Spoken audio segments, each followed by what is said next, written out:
Good afternoon, everyone, and thank you for joining us this afternoon for this mayor and council meeting. First, we have the 98th special session of the mayor.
Of a deed and easement agreement with 700 Frederick Street LLC for no financial consideration. This easement will allow the city to improve the sidewalk on the southeast corner of Frederick Street and Eastern Boulevard and move the curb line back to better accommodate trucks. Second. Discussion. All in favor? Aye. Aye. Aye. Motion carries.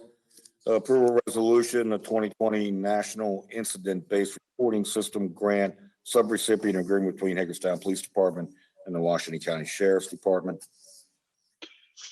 Mr. Mayor, I hereby move for mayor and council approval of a resolution to execute a subrecipient agreement between the Washington County Sheriff's Office and the Hagerstown Police Department for the purpose of completing the NIDRS transition project approved in January 2020. HPD will ensure that the subaward in the amount of $68,943 is paid directly to Keystone Public Safety Incorporated for the required upgrades to the county's RMS for transition to NIDRS. Said upgrade will benefit the operations of the city and the county. Hagerstown Police NIBRS Transition Grant Award Number 2019-FU-CX-K007 will fund $68,943 of the purchase. Second. Give that to Shelley. The comment. All in favor? Aye. Motion carries. Approval of an application permit user agreement and exemption for City Code Chapter 155 noise ordinance. Mr. Mayor, I hereby move that the mayor and council approve an application/permit user agreement for use of the central lot and an exemption from the City of Hagerstown's noise ordinance under Section 155-5 of the City Code. These approvals are for the Abundant Life Tabernacle to hold drive-in worship services on Sundays from 12 p.m. to 1 p.m. beginning May 17, 2020, and continuing until the order of the governor of the state of Maryland number 20-03-30-01 is no longer in effect, is superseded by another order, or this agreement is terminated by either party, whichever comes. Second. Question? All in favor? Aye. Aye. Motion carries. Approval of the Barbara Ingham School for the Arts BISFA Foundation Graduation Lamp Post Decorating Project.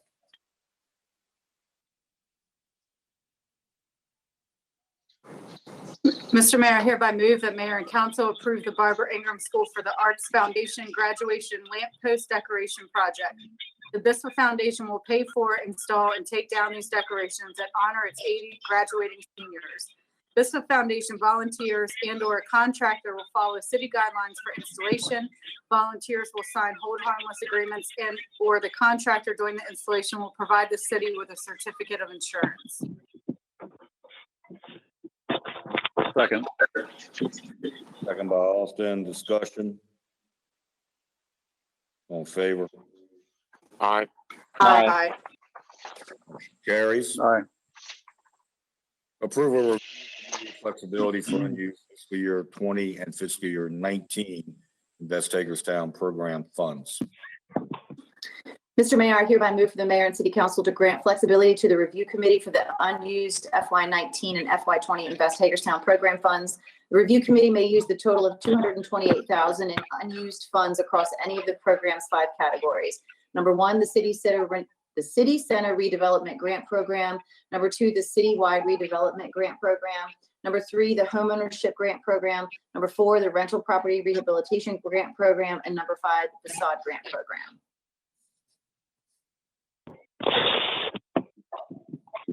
Second. All right, I'll give that to Emily, although I think Kristen tried to do that. Anyway, any discussion? All in favor? Aye. Motion carries. All right, we'll come out of the 98th special session and move into the work session. First on the agenda is COVID-19 update from Scott Nice-Warner, esteemed city administrator. Thank you, Mayor.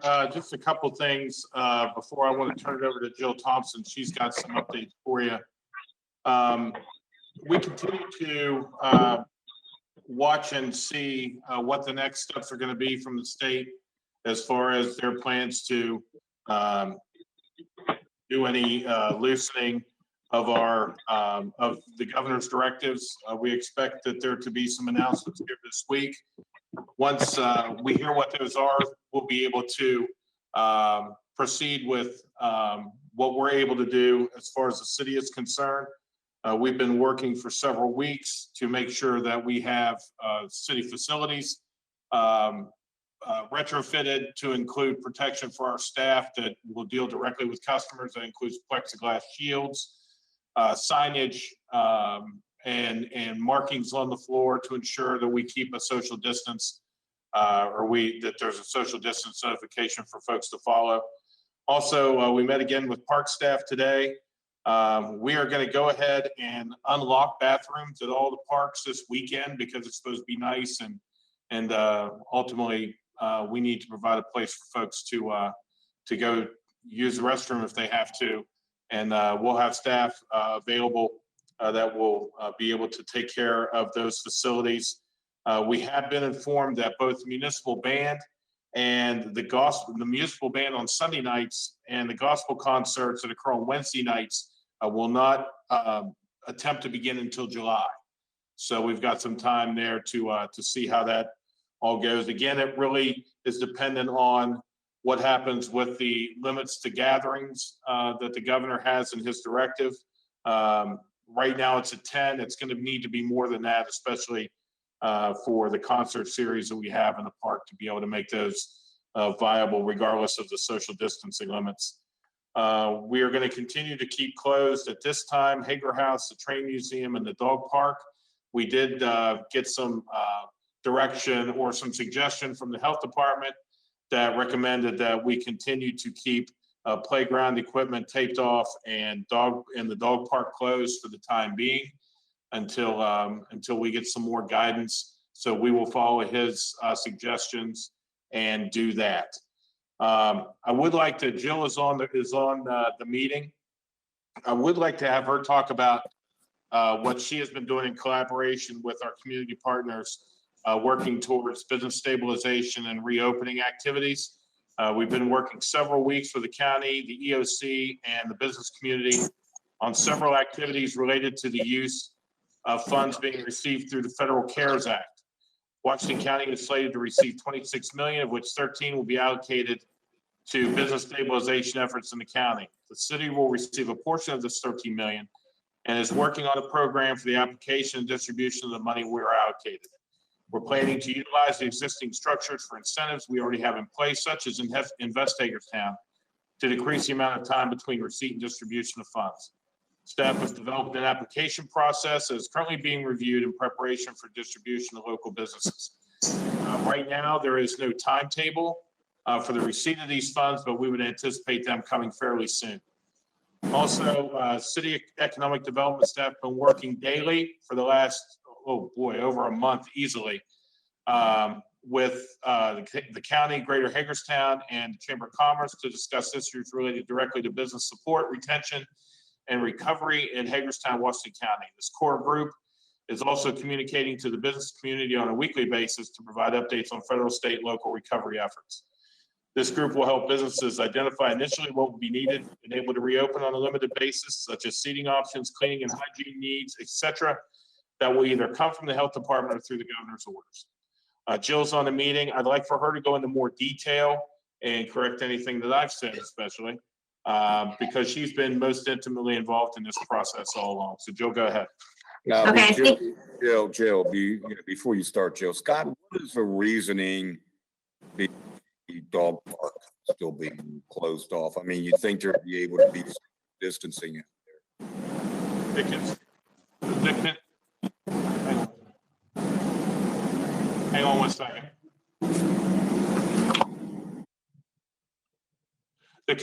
Can you hear me?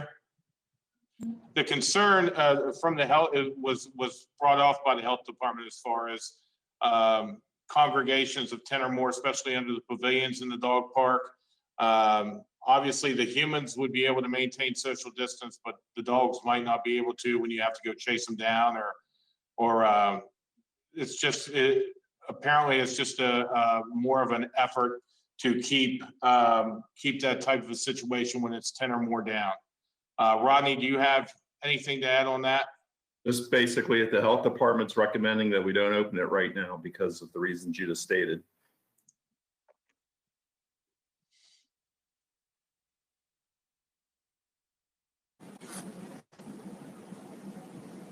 Go ahead, Jill. Okay, thank you. To pick up a little bit more detail on what Scott mentioned, I refer to our group as our business support team of community partners.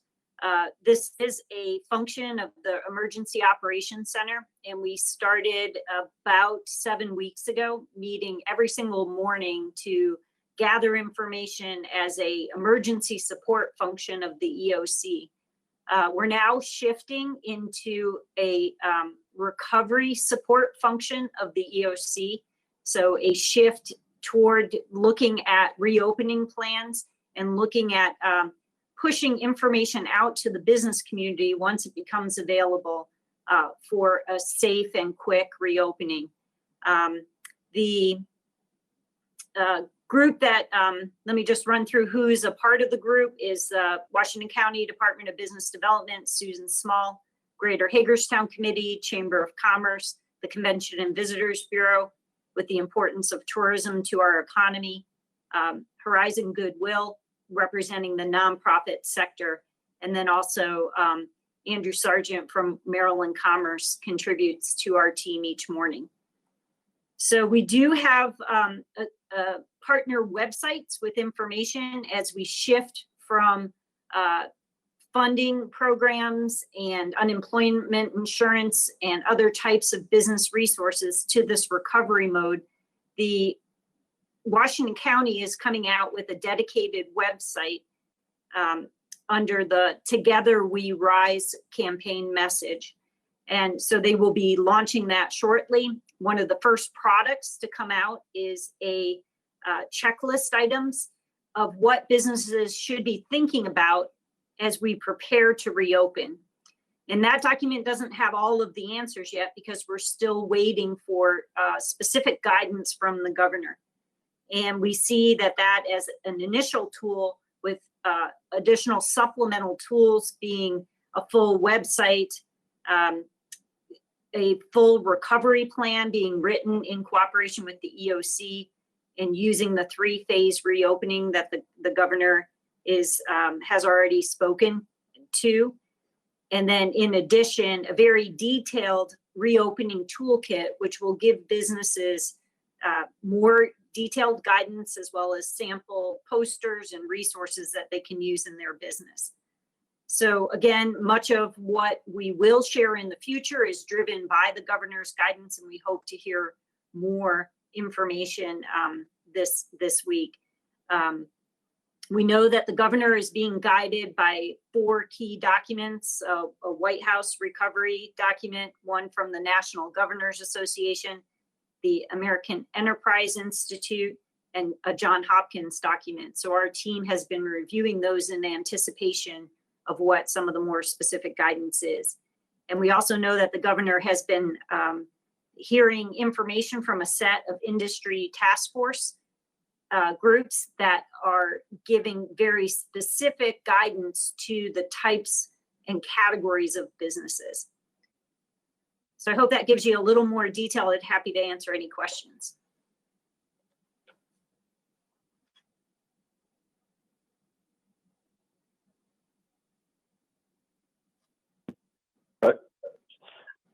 Are you looking for questions from council at this point? If you do have questions. I mean, I don't really know if I have a question, more of a statement. I've already shared it with Scott and some others that, and this Kristen, you know, like I said, as we see the list, as we've received the list, and we expect sort of this phase approach, I think, as we understand it in its simplicity, you know, I would envision different types of businesses get to reopen at different phases and under different parameters specific to each type of business. So, you know, all the HVAC businesses will have guidance rules, and all of the gyms will have guidance rules, et cetera, et cetera.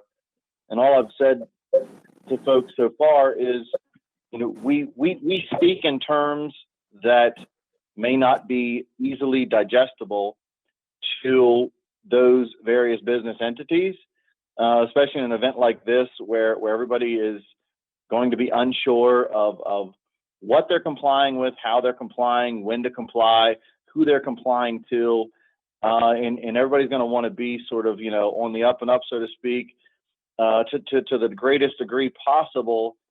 And I, as I've said, I think that in an effort to do that, we're going to have to reach beyond simply putting a website together, simply putting guidance documents out, giving them jargon that they're not, you know, overly comfortable with and you know, greatly familiar with, but actually providing an opportunity for a Q&A that those various industry proprietors can participate in and maybe having the ability to ask questions so that everybody feels like they're doing the same thing and they're doing it as a compliant manner as they understand it to be prior to actually reopening. I think that's terrific feedback. We did talk this morning as a part of the toolkit being a set of web seminars that gives that opportunity for information exchange and Q&A. Just as we saw much of the funding programs come forward, the web seminar has become a very utilized tool to help with public information.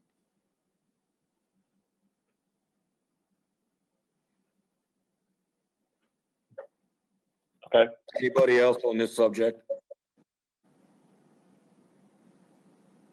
Well, Jill, I'll tell you, I will be anxious what the governor comes out with tomorrow on a possible loosening of restriction on our small business community. So thank you very much.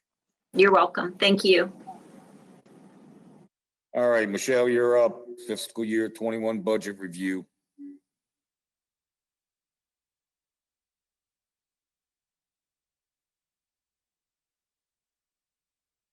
Better unmute, Michelle.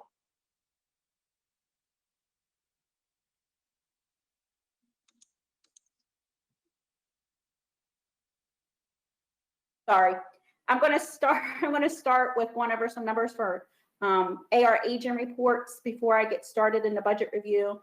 And we do have Jonathan Kearns with us this evening, who's available in case there are detailed questions, because the majority of the focus we're just going to cover this evening on budget is CDBG program, which is our Community Development Block Grant Fund, as well as economic redevelopment.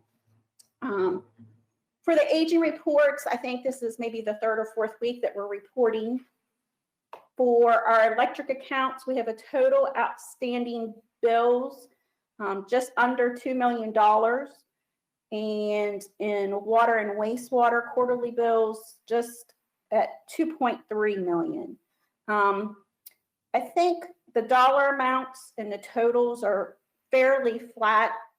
I think the one thing that I will point out is trends is that we have been seeing, especially on the electric side, and it's one that a council member pointed out when we first started talking about these, are when we see the total amount balance that's due, we've definitely seen growth in the area of 60 plus days. So we're still generating the bills and have been generating the bills, but as we have made note, deposits have been down, the building is closed for people to come in. We are still accepting payments, but we've definitely seen a drop off, which just means the amount of days that it's taken someone to pay their bill is taking longer. And we're seeing that in the trends.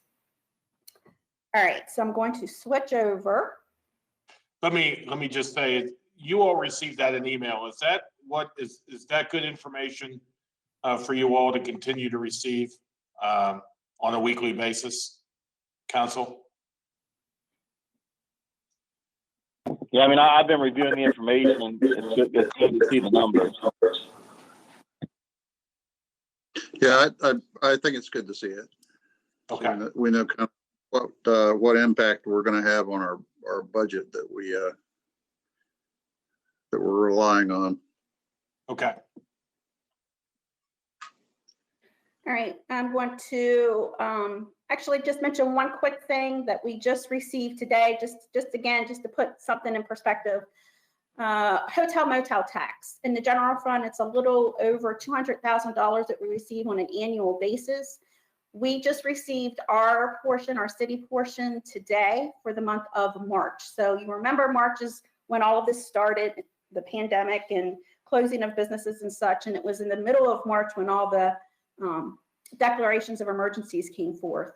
From July 2019 through February 2020, we were averaging about $17,000 a month in that revenue source, and our activity for the month of March is just $3,700.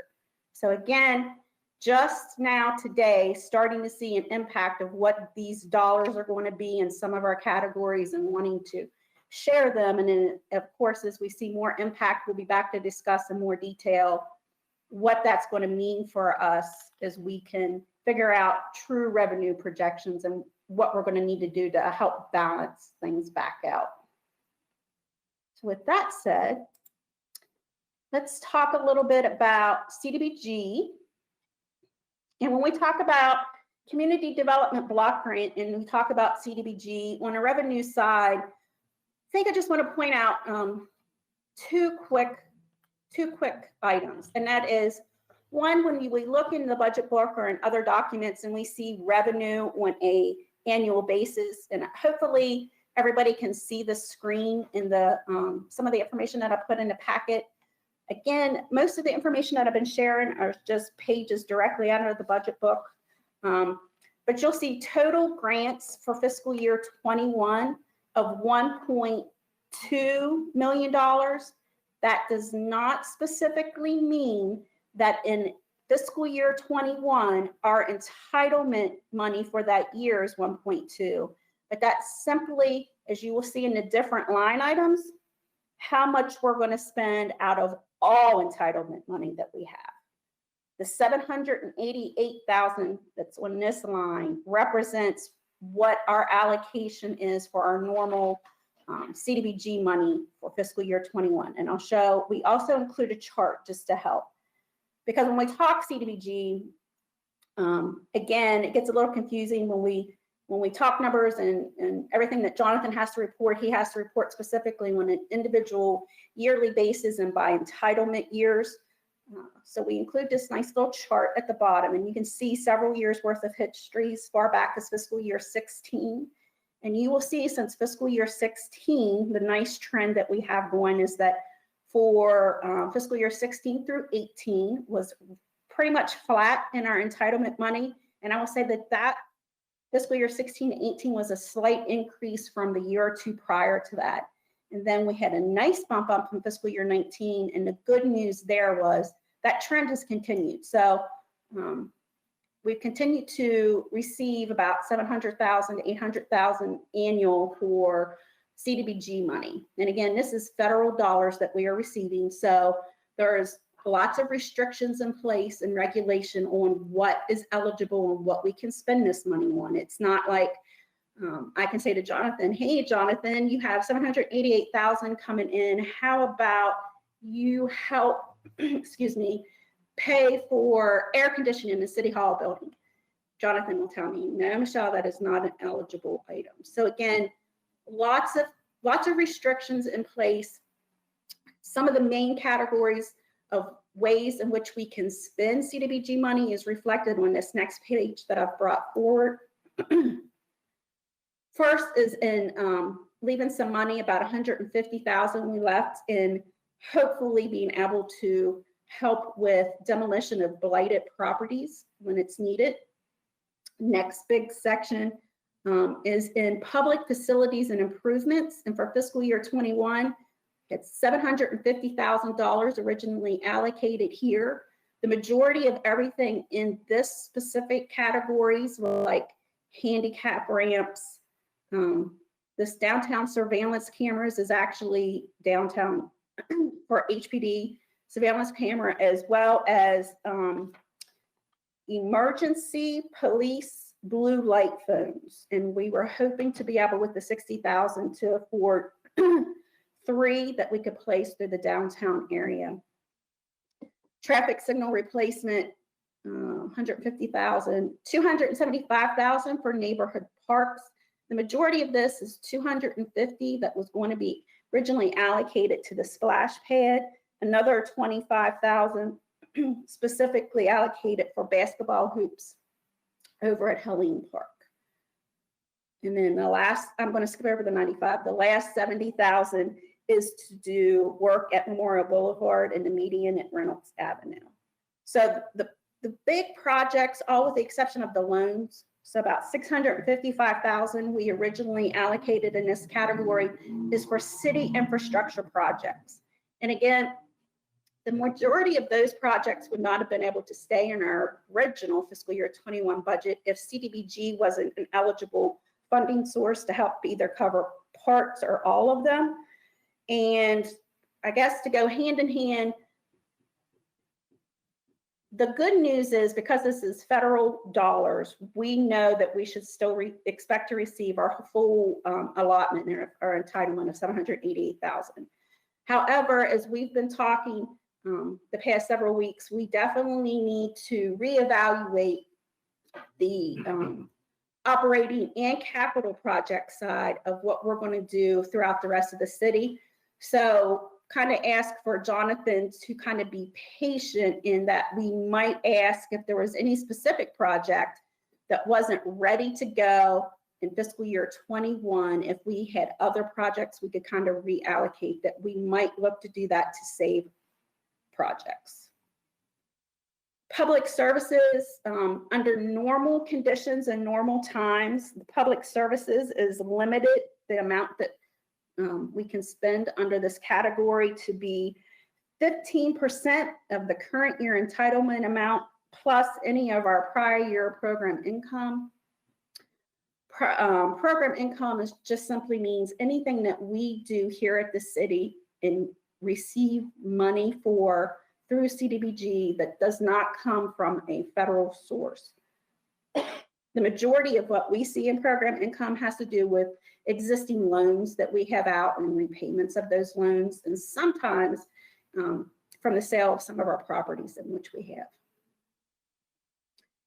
Again, 163,500, I say normal times. I believe Jonathan mentioned that right now there may be a waiver of that cap that is in place, but we were looking and anticipating to be able to increase this a little bit in fiscal year 21, which is good news for some of these agencies that have been hit so hard during this pandemic. Housing rehab just covers a multitude of things from loans and down payments, emergency repairs, things that are going specifically to individuals and residents. Last but not least is a big category, administration. And this just typically is direct cost with, we have 2 full-time staff who work in their salaries and benefits are charged under CDBG, but everything that they're utilizing staff-wise and we're utilizing is, again, there's a little asterisk. You'll note that there's a little asterisk here, and we've added it as a note to help us always remember that this category is also limited per federal regulations. We cannot have any more than 20% of our current year entitlement and our current year program income spent in this category.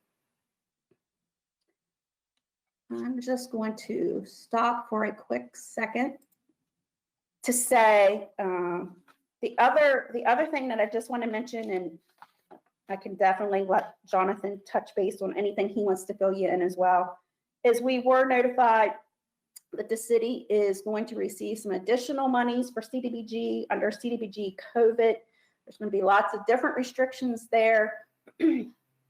Staff is working with the local HUD representations and representatives to determine exactly the nature of what we can spend that money towards and a better definition. And as soon as we get some of those details, staff will be back. But Jonathan, do you want to say anything in general about CDBG?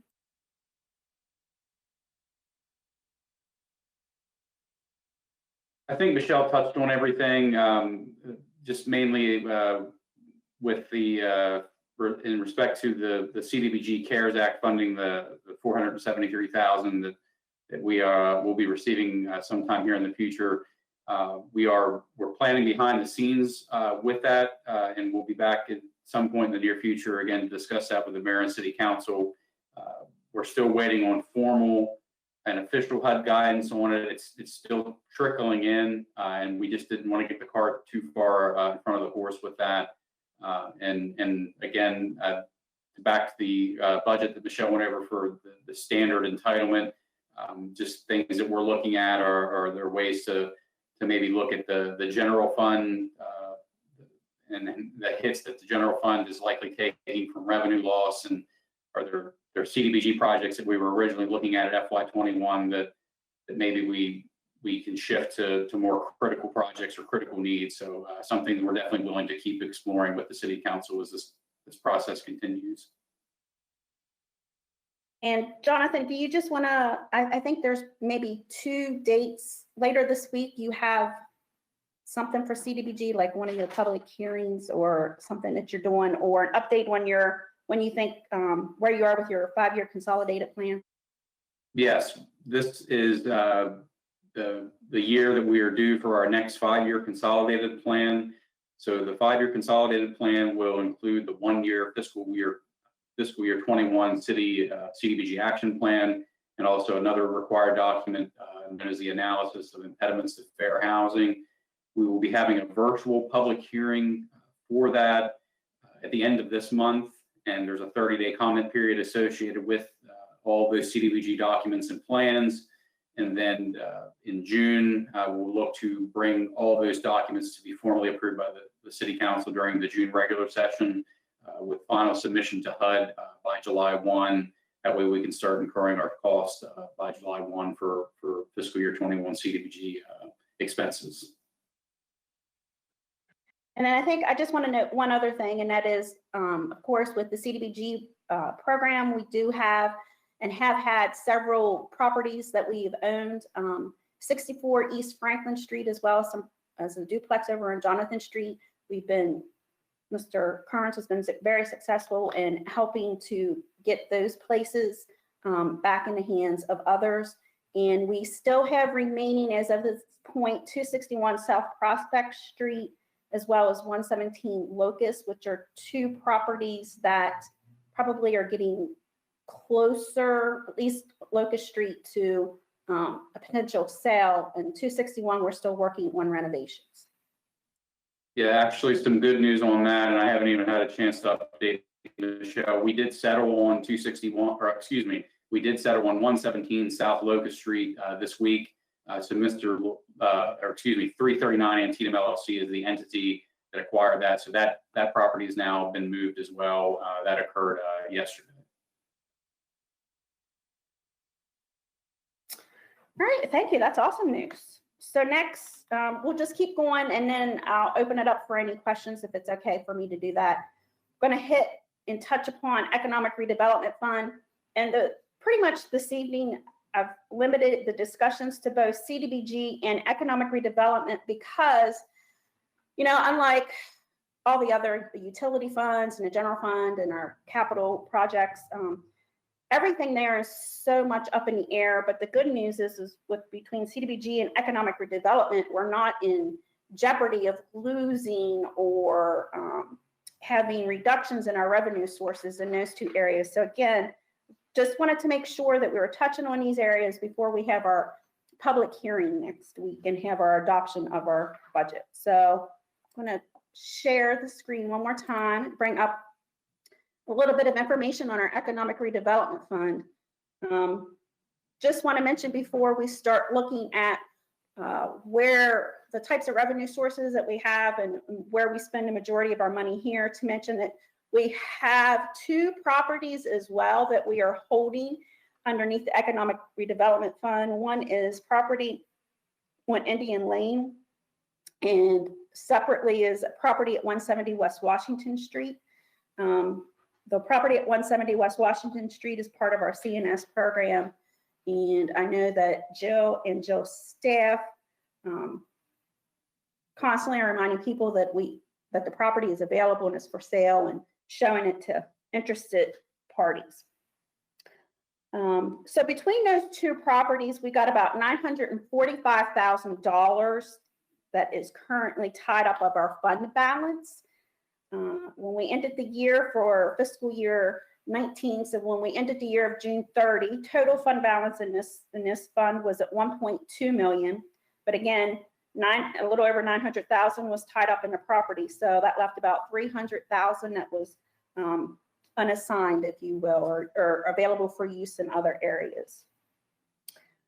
The Economic Redevelopment Fund, the majority of the monies that flow through here are either things that we've been able to secure through grants and or monies that the general fund does. And the majority of all the activity and the spend that you see here is going to be on the incentive side.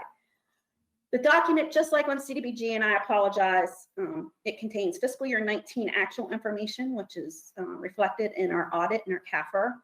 Gives you a picture of fiscal year 20, both our approved budget and where we thought we were going to be as of June 30th, 2020, which has changed drastically in the last couple of months. And then where our initial or our proposed budget request is. But again, I'm going to focus for the majority, if I could, just on fiscal year 21. But if there's other questions, I'll certainly take those. So first and foremost, at the very top, we see about $68,000 in revenue sources. The first being $50,000, and that does say community legacy here. It is $50,000 coming from the state, but it's through the strategic demolition side. And you're going to see any expenses that we're going to spend that money under this line item. It says economic incentives, state grant, and it is actually the fire/water vault program that Jill and her group brought forward last week. We were fortunate enough to get the money, and now we're drafting the procedures, and hopefully that'll be monies that we can get turned around and back out to businesses to help everybody with those types of needs. The only other revenue sources at the top, again, very small, you'll see some interest, and then this other revenues, primarily other revenues here are rental revenues. Again, as you remember, I did say we hold some property here. On the expense side, $19,000 in administrative expenses. That doesn't mean we've got staff dedicated to economic redevelopment, because we do not, but we pay for between administrative and the current property expenditures. We pay, you know, on these properties to maintain certain things. We also have legal fees, and that is the majority of what you're going to see reflected across in those top two numbers. Next is our PEP subsidized, and PEP is Partners in Economic in Progress, subsidized rent payments, and it's actually more than just rent payments. It helps subsidize rent payments, but it also includes 5 years worth of tax grant backs. So again, $131,000 there. I think by far and large, this is one of Jill's most utilized incentive programs outside of the Invest Hagerstown program. Still have many property owners that we have existing commitments and that are in place, as well as new applicants that aren't quite finished and have started theirs yet. We talked a little bit about incentives. Bring down to the middle of the screen where you start to see the words city center, citywide, home ownership grant, rental property rehab, and facade. And then after, you see all the words say Invest Hagerstown. So these items here are actually they Invest Hagerstown, they match exactly the same types of categories that Jill and her group brought forth. And we just earlier this evening did an ordinance to shift prior year's money around between the program. But all of this money comes from the general fund, and it's $804,000 if you add those up, and you'll see the offsetting revenue below, 804. And that money is monies that a few years ago we did a tax rate increase, and at the same time we did a tier tax. And at that point we said we were going to set aside growth for this program. So that's what the $804,000 represents. Last but not least, we also have a little bit of money here because we have some existing rental guarantee agreements in place for our student housing projects.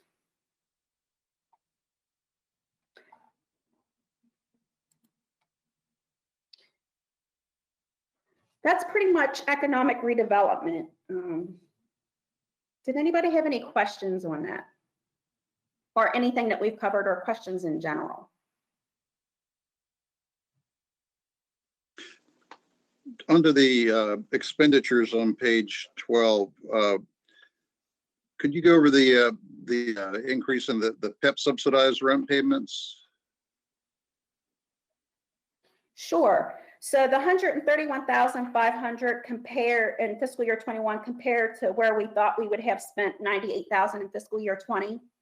So what happens is with these agreements, you know, Joe has a group that's a review committee, and we have the developers and businesses that apply for these programs.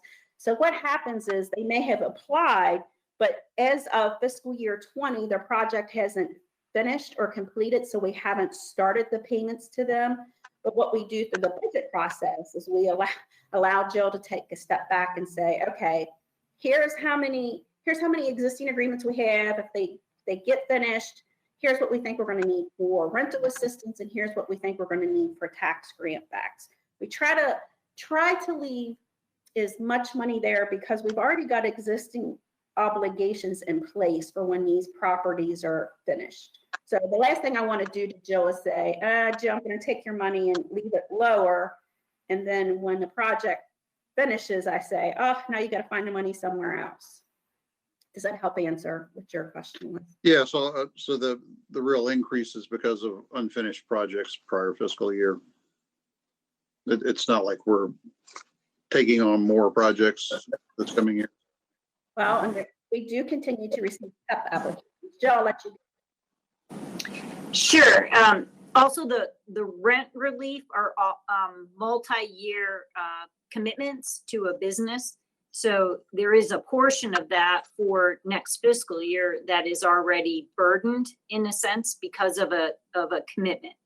And then we have some flexibility in there so that we can bring on new PEP buildings that are going through the full renovation effort, and to have the owner of the property be able to utilize the rent relief component of that program, as well as the grant back equal to taxes for the first of 5 years. So it may be a high projection, but it also gives us the ability to spur that type of investment in the downtown for significant renovation and upgrade of our historic properties. Okay. All right. Thank you.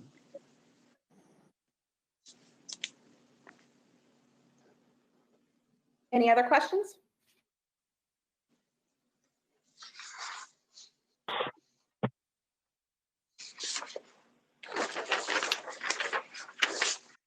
Mute your microphone, Austin. All right. So next up is the Hagerstown Suns request for rent and utility relief. 3 or 4 weeks ago, we talked about this topic. You may recall that the lease that we have with the Suns has a unusability clause that compels us to give them some assistance. So based on that discussion, we put together a draft letter to the Suns that I'm asking if the mayor and council will give us feedback on or allow us to go ahead and send it. It's in your packet, and it's basically in 2 parts. And I should say it was prepared by City Attorney Jason Morton for me. It's in 2 parts. The first is the rent abatement. The second is the utility abatement. On the rent abatement, we're using the method of taking the amount of rent, $35,000, and dividing it by the number of games, 70. So it's $500 per game. But we're suggesting that there's a maximum, kind of a cap on that, on how much we would give back to them. We've already spent $20,000 in improvements at the stadium for the season that was supposed to be played right now.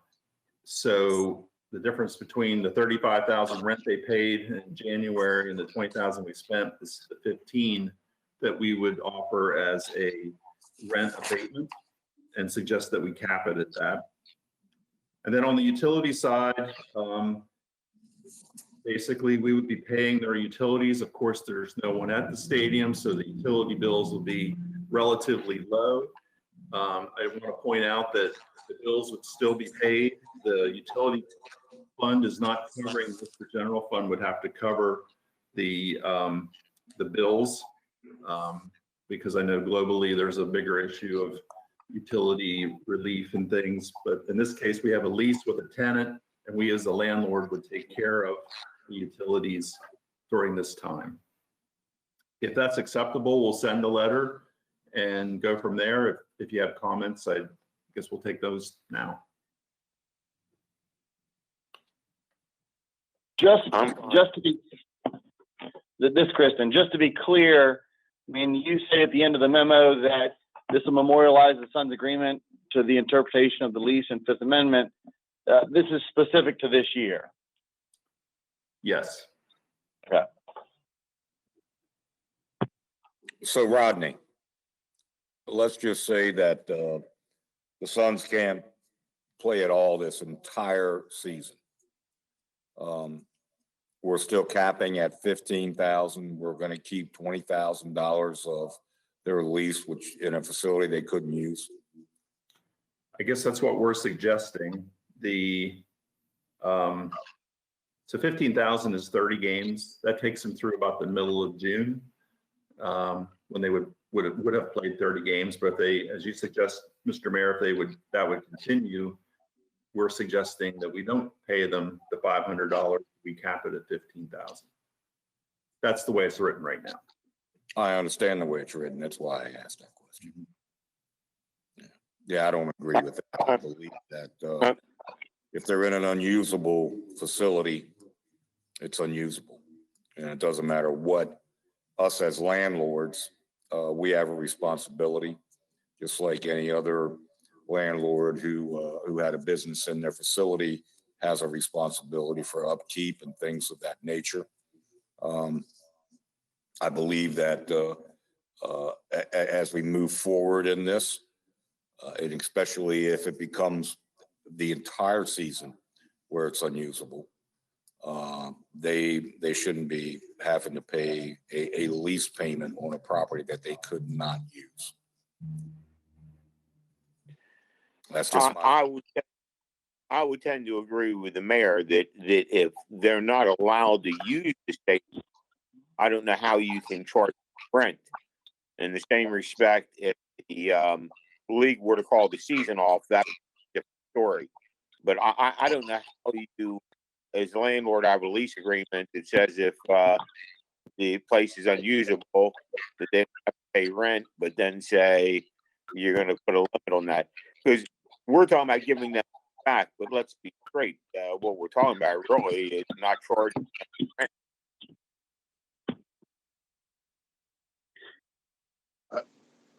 I don't have any problem with that, except I would add that since we've already expended $20,000 this year, that we would, if we did that, if we had to forgive the entire $35,000, that we would withhold the $20,000 from the re-expenditure next year, since we've already expended $20,000 this year.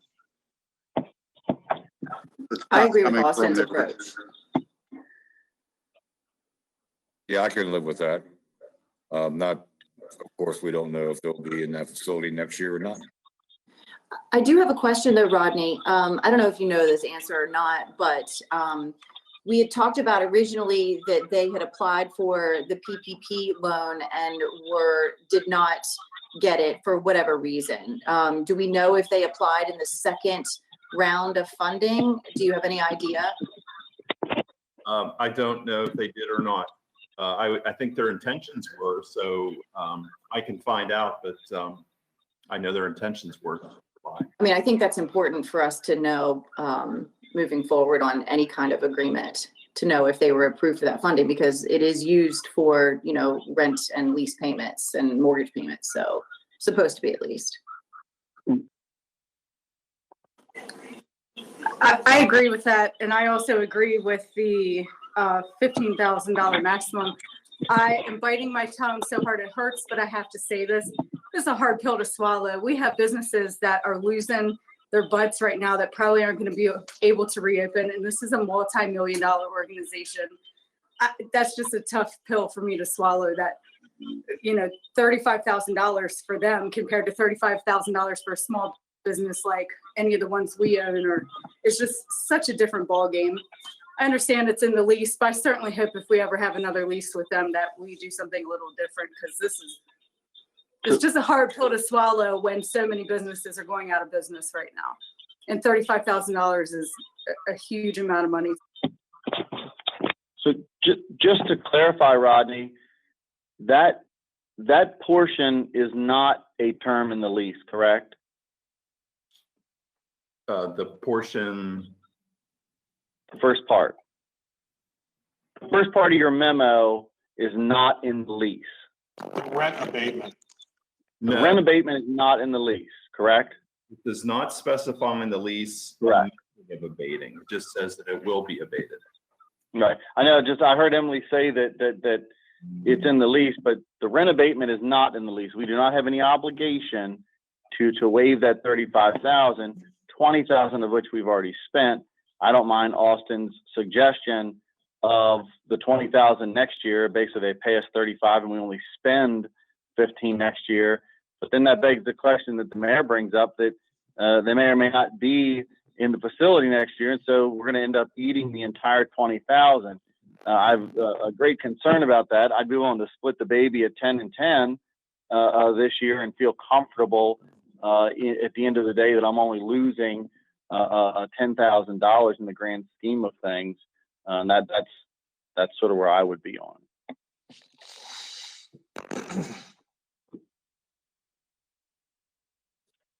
Well, you got to remember that up until 4 or 5 years ago now, Rodney, the Hagerstown Suns actually paid $1 rent for that facility, and we still managed to do the investment of projects, things that needed to be done on that facility as the landlord, which is where I'm focused at in my comments, is the fact that we are a landlord. This is a property owned by the city of Hagerstown, and we have a responsibility as landlord to maintain this property. Now, again, true, the abatement of rent is not in the contract, although utilities are, as Emily, understood that there is some language in the contract about abatement of utility cost. But, we are at a point where, regardless of PPP and whether they received it or not, and yes, there are small businesses that are suffering all over this country because of COVID-19, and specifically in the city of Hagerstown, which hopefully we'll see some easement coming up that we can get those people open back up again. But, we also have the ability coming up, hopefully, that we can do some incentive to help those small businesses. But I'm sure the Suns aren't one of those that would be on the list to be eligible to submit kind of a application for some relief. So again, I'll state that as if this facility is not being able to be used to produce revenue for a business that needs to pay, a lease because they can't use it, then we should abate $500 per game period. And I do agree with Austin. We can, if they are here next year, cross their fingers on that. But if they are here next year, that we withhold 15 or 20 of the 35,000 that we would normally spend on improvements. So do we have any agreements with any other private organizations or entities or businesses in which we own property as by default the landlord, that we will continue to abide by payment of lease and or utility terms with, whether it be other recreational organizations or private businesses in a property we may own downtown? I just want to make sure we're consistent. I believe we do.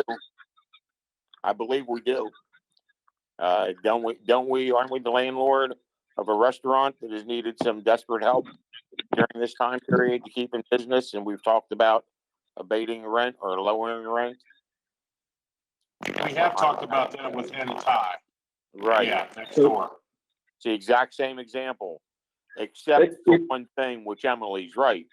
The Suns aren't going to go out of business if we don't do this.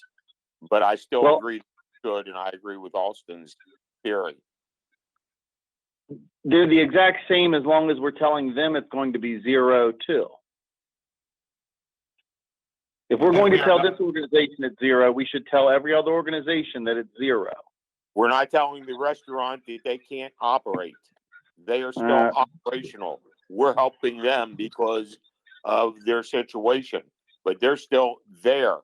What would we do if we told them they couldn't even open their doors for takeout?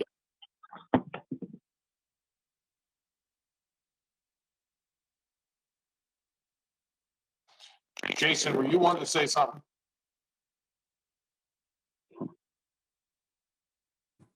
Yes, I did unmute myself. The other thing that distinguishes this tenant is that the lease, and I'm going back to 2007 now, is the provision and usability status in it. So in the event that the stadium is unusable through no fault of the Suns, then the rent does abate for that period. So it's not a question of whether or not the rent abates. The only question is the formula by which you determine the abatement. So they are distinguished in that sense from someone like Hannah Ty, because Hannah Ty doesn't have a provision like that in its lease. So I do want to be clear, we don't have discretion about whether or not we abate rent because of the way that this lease is drafted. We don't know exactly what the formula is because it's not spelled out. So there were a couple ideas Rodney and I had floated, and this $500 a month one was actually per game one is the one that the Suns had suggested.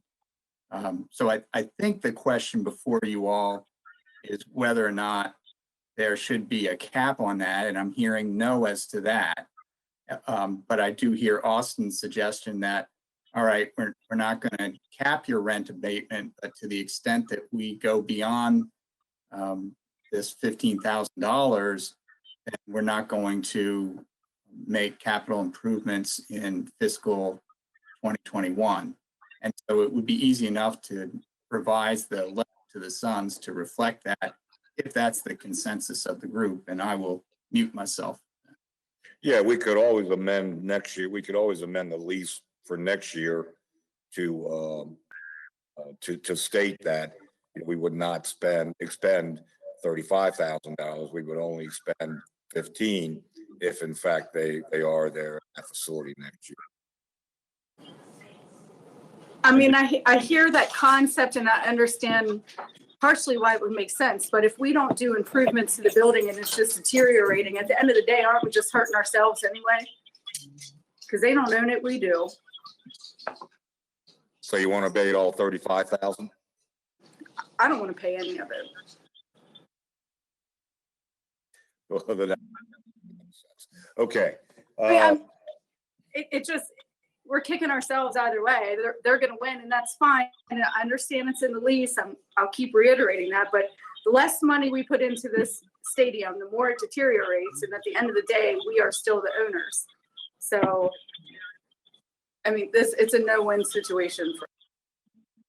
Well, I don't kind of see it like that because we have expended $20,000 of improvement this year in a facility that we own where it's going to get no use or very limited use now. So an additional $15,000 next year would still be, $35,000 worth of improvements in the facility that we own, even if it only was used for a season and a quarter or a season and a half. All right, so I guess what we're looking for here is that we just get rid of the cap, leave the letter basically as much as possible as it stands, and put an amendment in there, Jason, that it would be $500 per game moving forward from that 35 game number. I just want to be clear. I like Rodney's original plan that is outlined in our memo.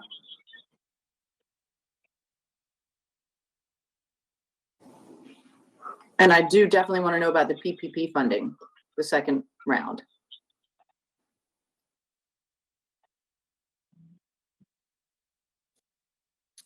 Okay, other than those two, then that issue, Shelley, is there any other issue? If they applied and did not get it? No, I think that Austin's approach was good. I think that that seems reasonable. So I'm okay with that.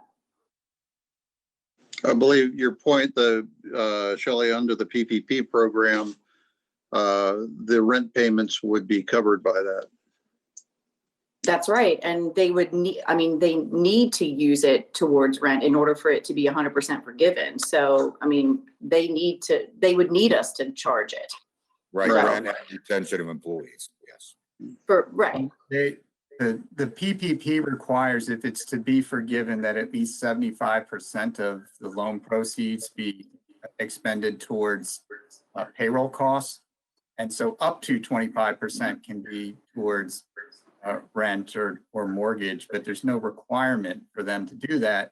And still looking at the lease, I don't think that we get out of the abatement clause simply because they get PPP funds, although I understand Councilmember McIntyre's point that if they got the funds to use towards that, why wouldn't they use it towards rent? They could be using it completely towards payroll costs. Right. It's certainly worth Rodney exploring with the sons to see. Yeah, I would imagine that they would want to use it, you know, in order to try to get full forgiveness. So I'm just curious about it. It would. No, I agree with you because my understanding is that they've basically kept everybody on the payroll, so they would definitely benefit from being able to channel the PPP funding toward their. Basically, what I understand is 100% of their payroll expenditure and a portion of it toward the rent expenditure, and have it forgiven. Jason, and Rodney, you may be able to answer this. The last lease agreement that was signed, is that clause in there about abatement still? Yes, as the lease, we're on lease extension number 5, I think now, Mr. Mayor. The lease provision that has the abatement in it is from 2007. Gotcha. So every extension since then incorporates all of the original lease terms except to the extent that it is altered. And so the most recent extension, which is the 5th extension, I believe, doesn't say anything about abatement, but by its silence, the 2007 provision remains in full force and effect. That's what I thought. I'm just want to make sure you clarified that. Thank you. So Rodney, I think we put together another, Jason helped Rodney put together another letter to the Sons, would you please? Yeah, so $500 per game, get rid of the cap. And then to the extent that it goes more than 15,000, we'll take it off next year's improvements. That's what I'm hearing.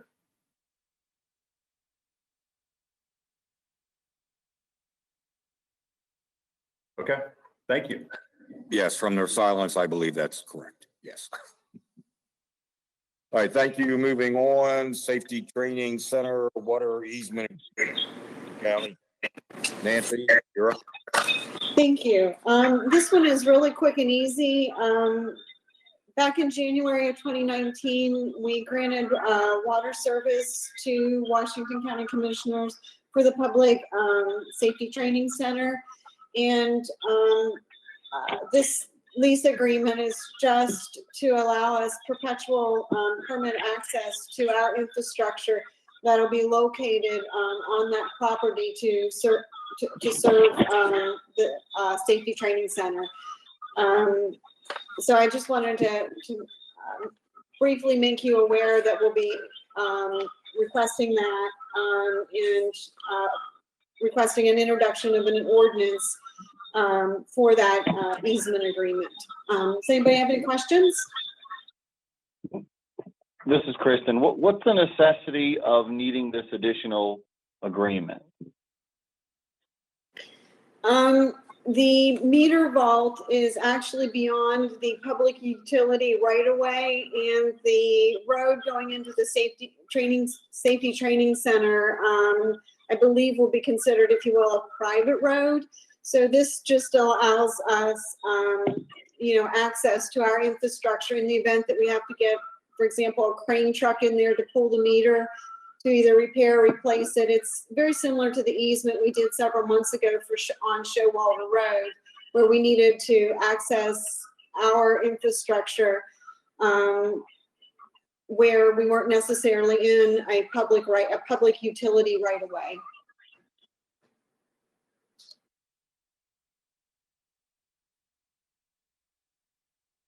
I'm good.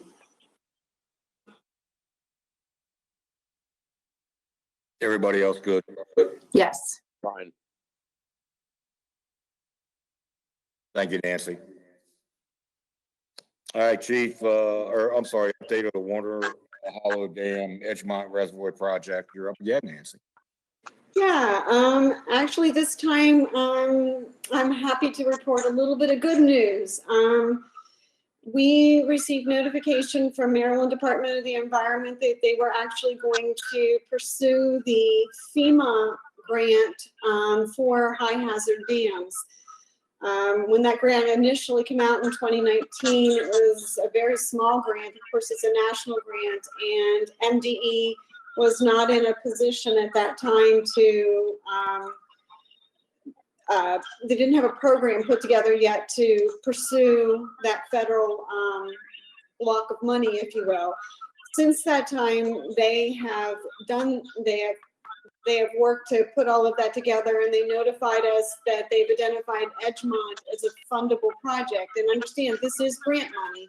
There is match money, but if we can get this project ranked and rated with MDE, typically the SRF loan is match money, and we already have local dollars, which is our engineering expenses on this project. So the match, should be easy enough to achieve.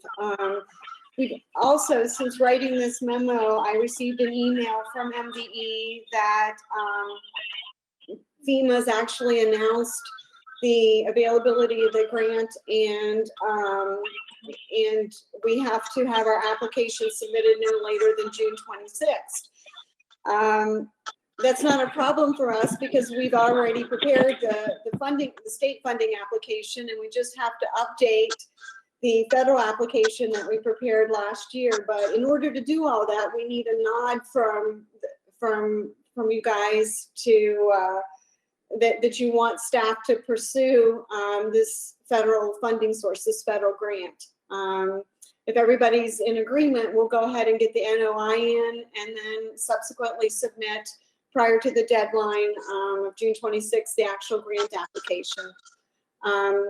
We have our conversations with MDE are on hold because of COVID as far as finalizing the final design criteria for the improvements. But once we get through the COVID restrictions, we'll get that conversation going again so we can finalize that. But I was really pleased to see that that we're going to be considered for a federal grant. So I just need everybody's nod. Yes, ma'am. I'm good with it. Me too, Nancy. I'm good. Thank you, everybody.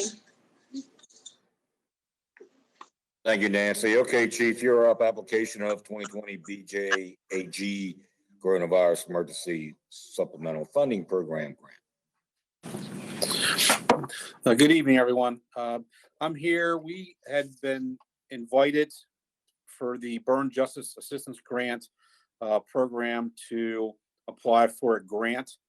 We are one of several jurisdictions in Maryland that's been made aware of this grant, and it's been determined for each jurisdiction how much money we would get. So under this grant, they are offering us $60,473 to go towards the needs that we have here for personal protective equipment or any other items that are associated with COVID-19, along with overtime support for our frontline officers. So I'm here just to get approval to apply for the grant that has to be due in by the end of this month.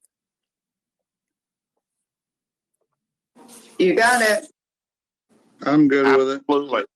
Yes. Of course. Thank you. All right, city administrator comments, please. You have anything additional this evening? I do. Just got one. Want to thank everybody that worked and came out to the farmer's market on Saturday, regardless of the fact that it was 35 degrees and spitting snow. I think all in all, it went off very well. Thanks for the cooperation that the vendors had. Thank you to public works staff that were on site working. A lot of good comments. I hope this weekend the weather is a little bit better. They'll be able to have a bigger turnout, and maybe we'll see what the governor says and see how soon we can get folks back inside. So that's all for me, Mayor. Thanks. Scott. Mr. Roshar. I have no comment this evening. Thank you. Mr. Metzner. Nothing tonight, Mayor. Thank you very much. Ms. Keller. I just want to say congratulations to the 7 police recruits that were sworn in earlier today, and Deanna for being the first woman fire marshal, because 2020 is the year of the woman. So that was pretty cool to watch. And second, I would like to, we've been highlighting some of the positive things that have been happening in the community. So Tim Luperspeck, who we've already talked about for his Friday night entertainment, has been running a Facebook group called Washington County Takeout. And I think it's got a couple thousand members already, but every day people and residents have been posting their takeout meals, whether it's breakfast, lunch, dinner, coffee, celebrating our local small businesses. And I applaud him for that. It's a really positive thing. And I think by talking to small business restaurant owners that it's been very impactful for their businesses. So I appreciate everyone posting on there and continuing to support our small businesses. That's all. Ms. McIntyre. Emily, I agree. The only thing about that is that it makes me a lot more hungry than I already was in the first place. So there's lots of really good food pictures. But in conjunction with that great site, I just want to encourage our citizens to make sure that they use the restaurant to order their food and not through a third party like Grubhub or DoorDash or anything like that, because the business actually loses money when that happens. So if they're able to call the restaurant directly and order their food, it helps our local restaurants even more. So I also received a really great email this afternoon from Dana Jenkins at Reach. The Bridge to Change program is being taken off hiatus, and they are going to send them out next week. It'll be a really small crew. The crew will be masked and maintain the proper social distancing, and they're also going to be checking temperatures before they go out. So I'm glad to see that the program is kind of being able to help those individuals in need and, you know, who are ready for change, and also following the governor's orders at the same time. So I appreciate that, and I'm excited to watch how we can, you know, work to clean up the city once again. That's it. Austin, you're up. Nothing further this evening. Okay. So I know we heard some positive news this evening about grants and such, and we heard some maybe some positive news about possibly moving forward to get small business and our business community up and running again. So that's great news also. I do have some other good news. I have chosen the 3 If I Were Mayor contest winners that will be here 2 weeks from tonight to run this meeting. And that is Allison Trumbull from McKay Down Elementary from Miss Doggett's class.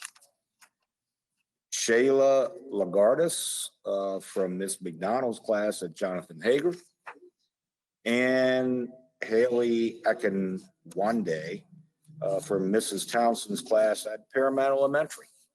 So I look forward, hopefully we can get them all in here and do some social distancing and stuff in the council chamber to allow them to sit in the seat and run this meeting. Other than that, enjoy your week and we'll see you next week.